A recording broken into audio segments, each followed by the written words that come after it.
One of the Heal Squad members asked me, since unmarried women shouldn't be playing house, can you make a video of what a girlfriend should be doing while in relationships and dating? This is the thing. Many women aren't being loved wrong. They are overgiving in their romantic relationships. So I want to talk about playing house versus performative love. If you're new here, welcome to Heal the New Sex, where we discuss all things healing, self-love, and relationships. My name is Cynthia. I am a therapist and coach, and I want to talk about this because I recently did a video on the situation with Meg Thee Stallion and Clay, and this is the question that was asked. I really believe in the society that we live in today, there are a lot of women who are taught to perform for love, to overgive, and there's almost this ambiguity as it relates to when we're going to move into being an exclusive relationship or when we're going to move into marriage. And I really believe that you should date with clarity. I really believe that there should be a timeline and it should be clear between both parties how and when this relationship is going to move forward. I believe in mutual selection, not that you as a woman are waiting to be chosen, but you and your partner are choosing each other to be in a relationship with. So I'm going to hop right into it. So what is playing house? Many of us already know this, right? Playing house is when you step into the role of wife without commitment, security, clarity, or alignment. It looks like moving in too soon, sharing finances or responsibility prematurely, becoming his emotional home before he has made you his intentional choice. So this man is able to talk to you about the things, the matters of his heart. He may even be trauma bonding to you, and you are available for that. I want you to think about your upbringing. I want you to think about the messages that you may have received as a young woman. I want you to think about what you were told about womanhood and how a woman is supposed to hold a man down, or how a woman is supposed to keep a man. I want you to think of those things.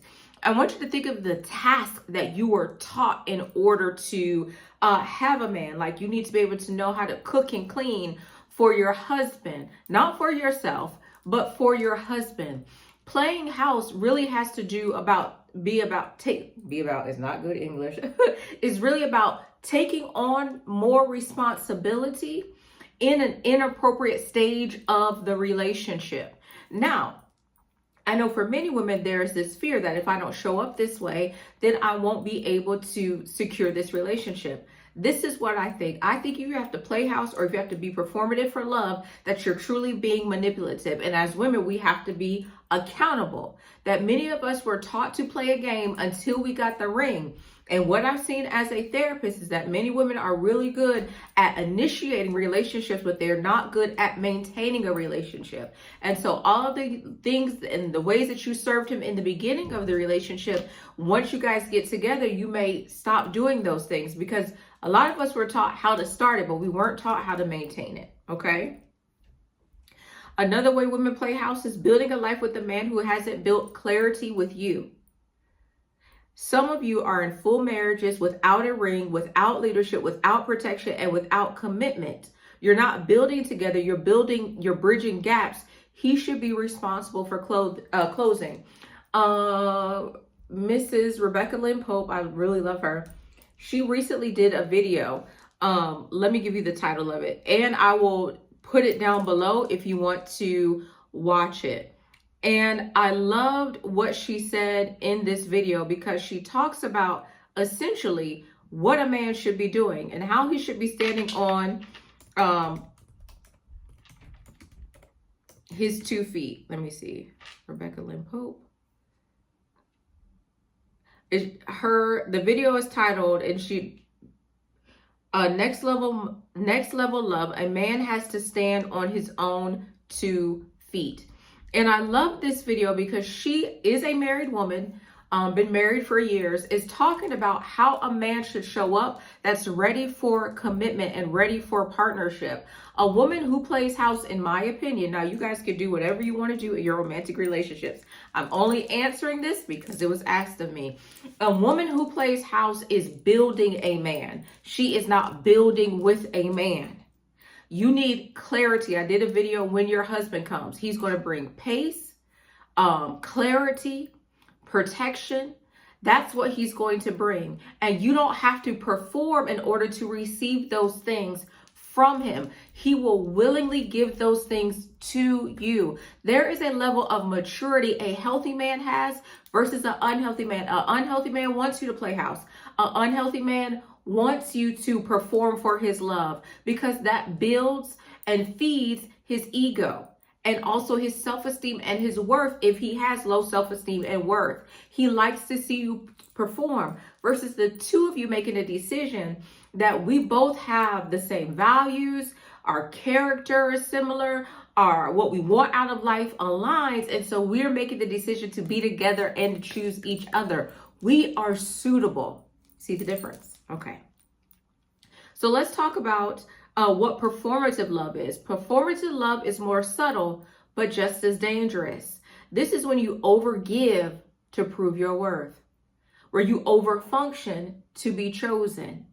When you suppress your needs to seem easy to love because somewhere in your history, you may have been taught that you ask for too much or that you are too much, when really that person was minimizing you and attempting to get you on discount. Your needs are your needs. Nothing in our life cannot function unless it's properly cared for and maintained. I recently had to put my car in the shop because the high pressure fuel pump went out and I needed some new spark plugs and ignition coils. Without that service being done, I wasn't able to drive my car. But many of us women have been taught to overfunction in relationships, to perform and give even when we don't have it. And essentially, I heard this from Ilanya Van Zandt, that when you will give something to someone that you don't have, you're allowing them to steal from you. How much have you given? There are relational consequences, good and bad, when we are in relationship with people. You as a woman, your responsibility is to determine at each stage of the relationship how you show up. Many men have been taught and conditioned that when they date a woman, that they should have access to everything that belongs to her. And by that, I mean her body, her spirit, her labor. And that's not the case. A man who loves you is not coming into your life just to take from you or think that he should have access to everything that you have. Now, there's some men who are like, well, if this is how you're going to be, I don't want to be in a relationship with you, or I don't want to date you. I'm encouraging you to let those men go because they're unhealthy. I know for many women, there is a fear of maybe you will never find your person, but a person who comes in your life thinking that they should have access to your service and your labor without providing clarity, without providing a clear timeline, that man is not your man either. So you'll perform to keep a man who's really not your man. And if you perform, he will be like that, like your puppet master. All right. Women who are in performative love show up as the perfect woman, hoping that this will secure the relationship. So let me be clear. Love is not something you earn by performance. And if you have to perform for it, you will have to maintain that performance in order to keep it. That is not love, that is labor. I did a video, I think it's in my Why Every Woman Should Date Selfishly video, or I think it's in that video where I talk about friendship, and I talk about that being the basis. I'm looking up something that should be the basis on which you build your relationship, because companion love has been the love that has been shown to last the longest in romantic relationships. There's a scripture that I want to share with you. Let me find it. I know I have it in my phone, because I think this is where many of us, myself included, so it's no judgment, and I want it to be clear here that it's no judgment. I think this is where many of us have kind of missed the mark, because we move so fast into romantic love, we haven't solidified the foundation.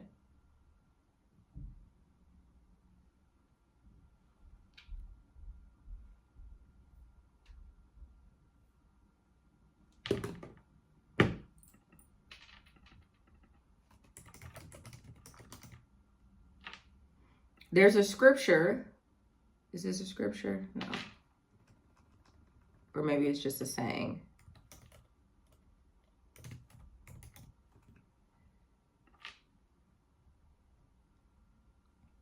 It's a quote. It's not a scripture. It says, love is a friendship set ablaze. And I want you to look at your romantic partner and identify, is this a person in which I can be friends with first? Can we just laugh and joke and enjoy each other's presence without it being I'm having to do something? Remember the young lady on TikTok who's like, they told me not to cook for him. They told me not to fix his lunch. Take me through there. Take me through there. She was more focused on what people told her not to do than being able to sit in being engaged and enjoying that. And I think it's because she understands that she did overfunction and she did overperform. Okay? Now let's talk about girlfriend versus wife energy. We need to reset what it actually means to show up in a relationship. As a girlfriend, you are observing, you're experiencing him, right? You're experiencing his behaviors, his attitude, his mood. You're watching how he interacts with his friends and his family, how he interacts with his coworkers. You're observing, does he consistently go to work every day? Or does he have trouble being consistent with work? You're observing, who does he serve versus just wanting to be served? Does he volunteer with Habitat for Humanity? Does he volunteer with the homeless? Does he volunteer with the local youth groups? Or does he, like the church I go to has a program called Made Men? If he has children, what is his relationship like with his ex-wife or the mother of his children? Does he see his children consistently? In the girlfriend phase, it's about, this is my friend in which I'm getting to know, and I'm taking an opportunity to observe him, to experience him. You're evaluating whether you guys are aligned. Do you value the same things? Sometimes, and I know Steve Harvey said 90 days, you make the decision whether to be exclusive. By a year, you should be married. But sometimes you don't have enough time to make a decision to really discern or not if your values are aligned, if you are suitable, if you are compatible, if you want the same things out of life. You haven't, I hear people say, watch that person through all 4 seasons. There's some things that you're not going to be able to observe, but have you seen him angry? Have you seen him disappointed? Have you seen him frustrated? Have you seen him overcome a difficulty or a challenge? Not only that, how does this man show up for you? Have you been able to see those things? That's what a girlfriend does. That's what a girlfriend does. Now, you're not fixing him. You're not building him. You're not carrying him. You're not healing him, right? We are not rehabilitation. It's not my quote, but we are not rehabilitation centers for broken men. That is not what we're doing. If you meet a man and he is going through a hard time, then you can encourage him and support him, but you have to be mindful not to trauma bond with him, that he's calling you and using you as a shoulder to cry on. Okay? Now, your role is to gather data, not prove devotion. Your role is not to perform. Now, for my anxious attached girlies, my girlies with attachment issues, fearful avoidant, this may be, or just avoid it, this may be hard for you. Okay? But if you need help, click the link in the bio and let me help you. So let's talk about what the wife energy is. Here, there is mutual commitment to each other. So we have clarity, mutual commitment. And this may even show up, this stuff may begin in the engagement stage, okay? Now, I would encourage you to get pre-engagement counseling and also premarital counseling. So mutual commitment to each other, shared responsibility for each other, emotional safety with each other, and agreed partnership. If you want to take care of that man, then that man is your husband. But what you're not showing up is giving the wife energy to a man who has not shown that he's clear about you. You're not giving wife energy to a man who wants said, you know, I want to marry you, but now he's backtracking and he's not clear. When clarity leaves, you need to withdraw some of your energy and your effort.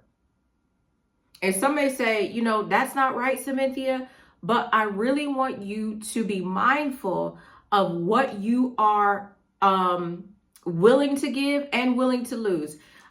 So online, right? If you look in the comments about relationships, there are many men who are talking about some, I don't want to get married because if we break up, I'll have to give her 50%, 50%, 50%, which is not true, right? Men are focused online. I'm just saying online. It's not true in therapy. They have other fears in therapy, and I'll talk about those in a minute. Men are more focused on online. And of course, I believe this is because they really can't be vulnerable. They're more focused on losing 50% of their income if there is a divorce, or having to pay child support or alimony, 401k, those type of things, right? Which, depending on what state you in, depending on how much money you make, may not even be the outcome. Women online, what are the things that we're focused on losing in a relationship? We're focused on, we've put our emotional labor, our physical labor, we've had children. We've had our children. We've taken care of his children from a previous relationship. We may have taken care of an ailing parent that is his parent. We have showed up in ways. There are some women that are like, I'm a single mother even though I'm married. Do you see the very two distinct? They're focused on that they have lost money even though you can make more money. You can't get your time back. And that's what women usually focus on. I was so devoted. And even when ladies come to me and they've been girlfriends, that's what it's on. There's resentment, there's bitterness because they were so devoted. Protect your level of devotion in a relationship until there is safety. Don't do anything that makes you feel vulnerable and unsafe emotionally in a relationship. Okay? Now, let me just give you this. As it relates to when I've done therapy with the men and their relationships have ended, the thing that they focus on, are they upset about the income that they may have lost because of retirement or those type of things? They are, but sometimes they feel that the woman has abandoned them. And a lot of times they feel abandoned because the wife made the decision to leave the relationship.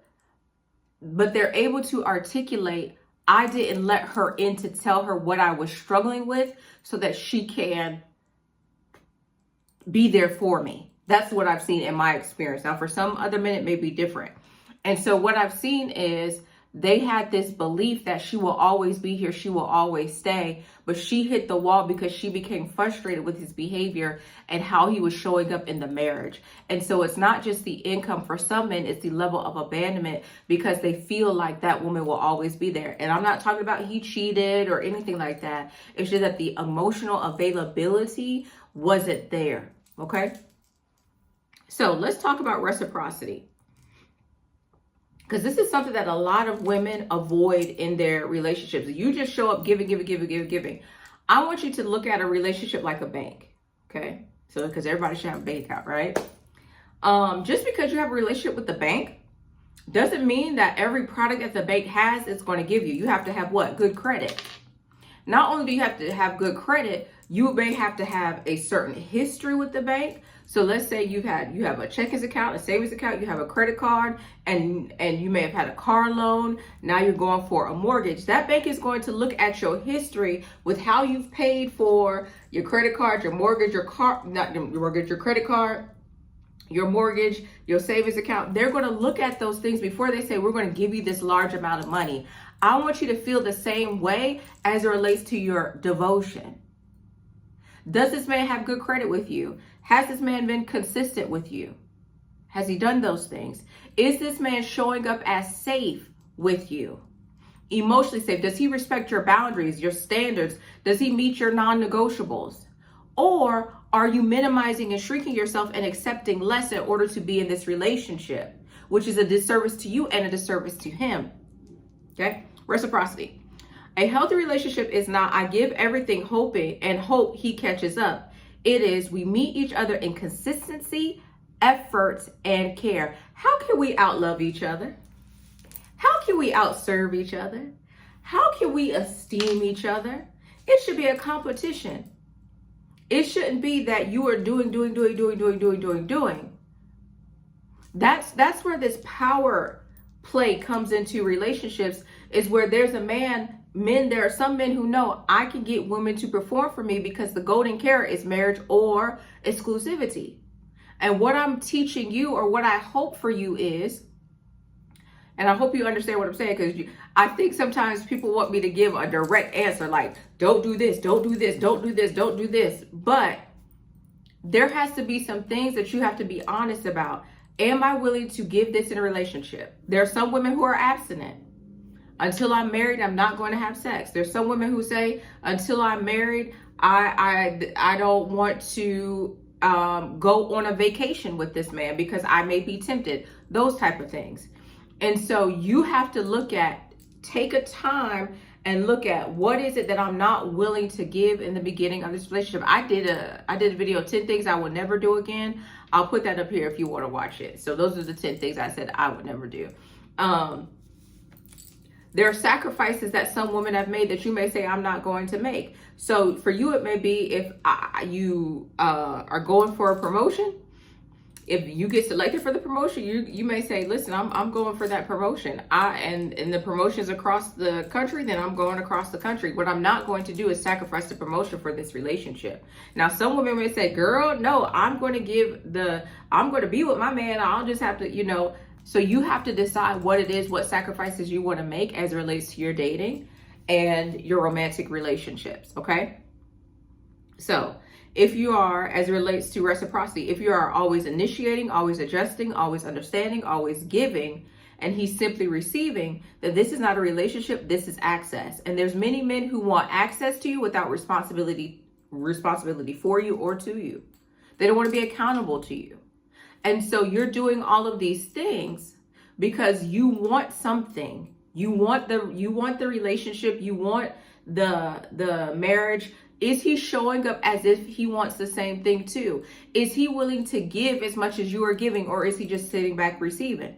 There's many men who receive. I did that video about what men who cheat know about women. There are some men who know, okay, if you won't do it, another one will. If that's his mentality, that's not a healthy man, because he will you could be dating and he has that mentality. And then when you get married, he's going to have that same mentality. That is a man that is looking for women to perform for him, looking for women to give to him. He is not a man that's looking to be in a mutually exclusive, healthy relationship with a woman in which you two esteem each other, hold each other high, support each other, pour into each other, care for each other, are concerned about each other, have each other's backs. He's not putting you in a situation where you got to be a ride or die.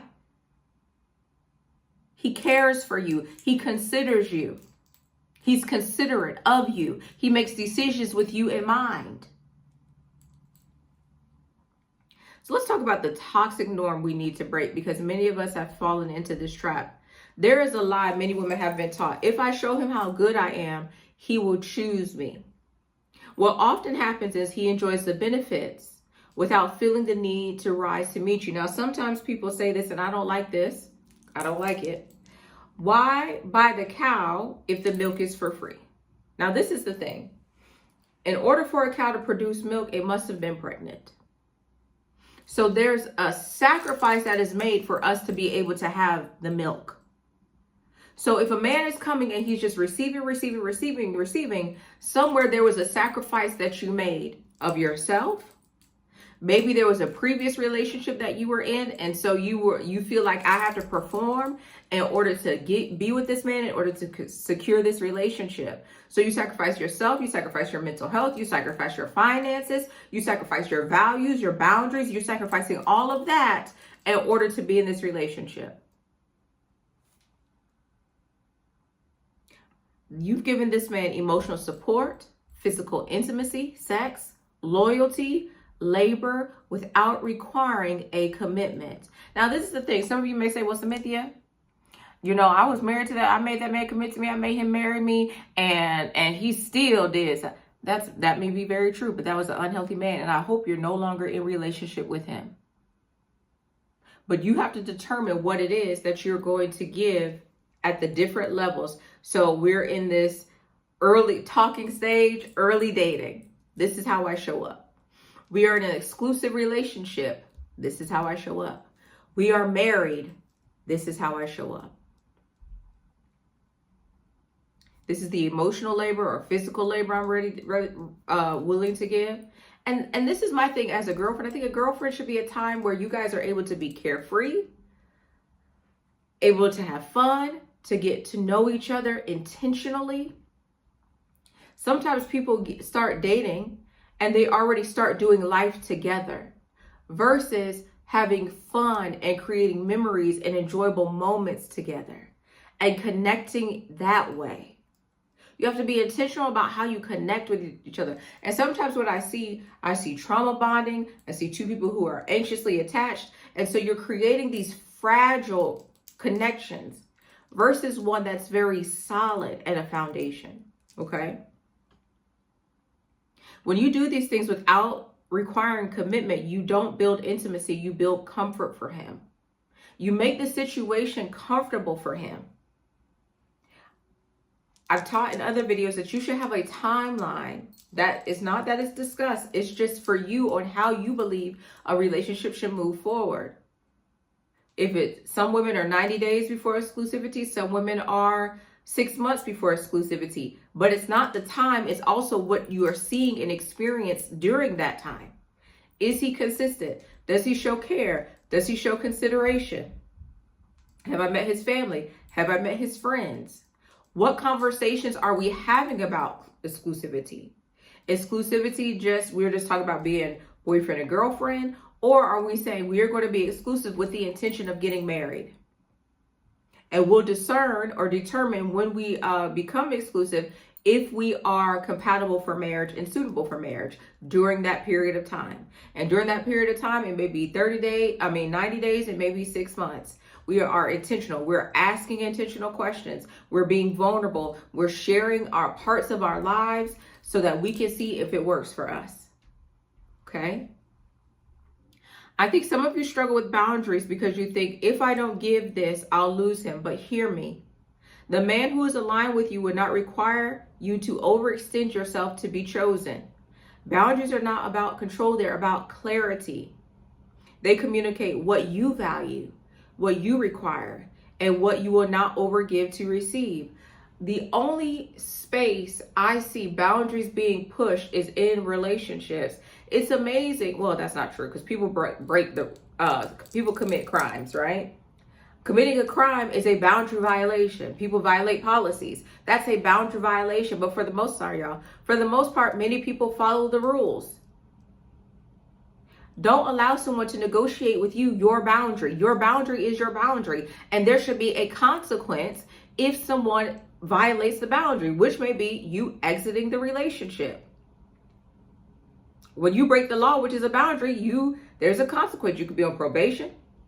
You can go to jail, go to prison. You can pay a fine, depending on what it is. There could be a civil lawsuit, so you have to pay restitution or, when you violate a policy at work, you can get written up. You could be put on a performance improvement plan. You could be terminated. There shouldn't be negotiation with your boundaries. However you decide to show up as a woman in your dating, because it's your dating, there is a man that will appreciate that. There's a man that will respect your boundaries. So instead of asking, how do I prove I'm a good woman? Start asking, is this a good situation for me to invest in? Instead of asking, how do I keep him? Ask, is he showing me he can keep me emotionally, mentally, and relationally safe? You don't need to perform, overgive in a relationship in order to be loved. You're deserving of love. The right relationship will not be built on your exhaustion. It will be built on reciprocity, respect, alignment, and mutual commitment.